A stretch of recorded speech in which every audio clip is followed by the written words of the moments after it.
एक थी राजकुमारी अनन्या, जिसके दिन महल की ऊंची दीवारों के पीछे बीतते थे। और एक साहसी नाविक था जिसका नाम नील था।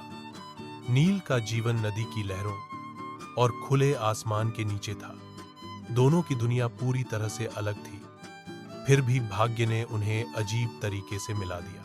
एक दिन अनन्या चुपके से राजमहल से निकलकर नदी के किनारे गई, अनजान पक्षी की आवाज सुनने। वहीं उसकी मुलाकात नील से हुई, जो उसकी छोटी नाव की मरम्मत कर रहा था।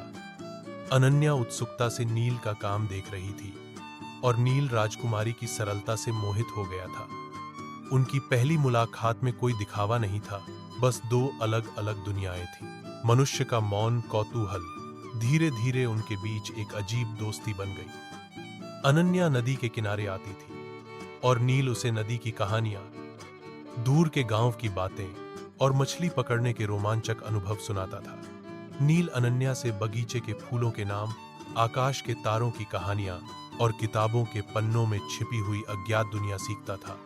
राजमहल के कठोर नियम और समाज के ऊंच नीच भेद उनकी दोस्ती में बाधा बनकर खड़ा नहीं हो सका। वे एक दूसरे के वफादार साथी बन गए। जब अनन्या उदास होती थी, नील उसे नदी की ठंडी हवा में ले जाता था, और जब नील किसी समस्या में पड़ता था, अनन्या उसे साहस देती थी। उनकी दोस्ती साफ पानी की तरह पारदर्शी थी, जहां कोई स्वार्थ नहीं था, केवल एक दूसरे के प्रति गहरा विश्वास और सम्मान था। इस प्रकार राजकुमारी अनन्या और माझी नील की दोस्ती ने एक नई कहानी बनाई, जहां भेदभाव भूलकर लोगों के बीच प्यार की जीत हुई।